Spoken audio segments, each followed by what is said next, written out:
What's up guys, Leaf right here, welcome back to the channel, and today we're going to be doing part 2 of my 3-part series discussing basic things for beginners when it comes to lighting, camera settings, and video editing. So this is part 2 and we're going to be going over camera settings. So without further ado, we're going to get into it. We're not going to take too long on this video. So, first things first, I'm in photo mode right now, so I need to go ahead and we need to put this in manual video mode. That is the first setting you want to get into. You want to put your camera into manual mode. Now, I'm currently using the Canon EOS R, but so your setup screen might be a little bit different than this one, but overall it's going to apply to pretty much any camera you use. Same basic principles.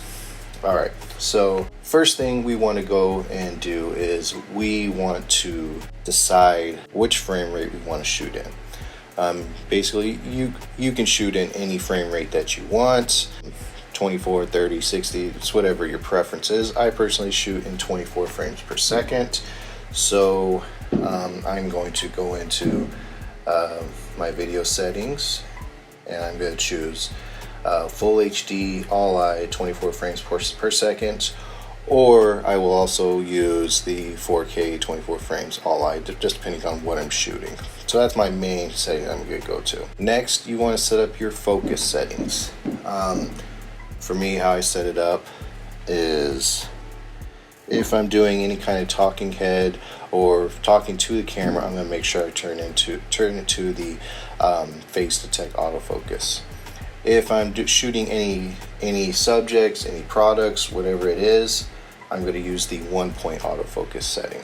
So you just have to decide which autofocus setting you're going to be using for what it is you're doing. And also you got to base it off your camera's focus capability.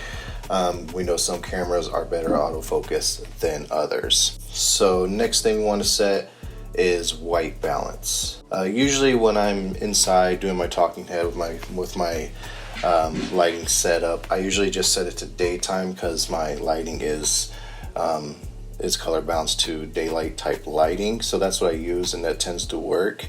I would recommend to kind of stay away from auto white balance because you can get color shifts depending upon what you're doing. I feel like this setting right here, every camera has a daylight type auto or white balance setting, so I recommend going in that direction. You can manually set your white balance setting by setting the Kelvin. To make it simple, I would recommend probably going to the daylight setting if you're shooting indoors and you have a quality lighting setup. Next thing we want to do is we want to go to our actual camera settings. We're talking about our aperture, our shutter, and ISO. So for example, we're going to start with shutter speed.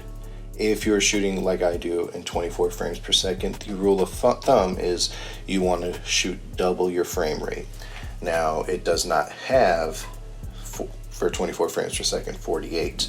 So the closest you're going to get if you're shooting 24 frames per second is 50. If you're shooting in 30 frames per second, it's going to be 60. If you're shooting 60 frames per second, you're going to be shooting at 125. If you're shooting 120 frames per second, which I don't think you'd be doing for talking head, but regardless, you would go up to, you got it, 250. So that is how you're going to set up your shutter speed. Always double whatever your frame rate is. Now let's go to aperture. You want, depending upon whatever your lens is, you want to open that aperture as wide as you can. This lens I have on here is a 50mm f1.8, so I'm going to open it as wide as I can at 1.8. What this basically does for the beginners out there is it opens up to its widest diameter, and it's going to let the most amount of light in to hit your sensor. So when you're shooting indoors, the lighting setup, you want to get as much light in and hitting that sensor as you possibly can. Plus, it also gives you that nice shallow depth of field, that bokeh, that blurry background that everybody loves. That is what I recommend. That's what pretty much anybody's going to recommend. Open that aperture as wide as you can. Now for ISO, this is basically your artificial lighting that your camera can do for you depending upon how good or bad the lighting is that you are shooting in. I would recommend staying away from auto. Now, also this is going to depend upon what you are shooting. If you're shooting a standard picture profile and you can open up your aperture pretty wide, I would recommend staying around 100 to 200. That's gonna keep the least amount of noise in your image. If you're shooting in log, like what I shoot in with this Canon EOS R C-Log, I tend to want to overexpose by half or one stop. That's where I get the best quality with this image. So I usually tend to stay around 400 to 640, usually about 640. That's where I tend to get the best looking image, at least I feel like. So again, if you're shooting some kind of log, you're gonna have to know what the base ISO is for that log that you are shooting in, depending upon your camera.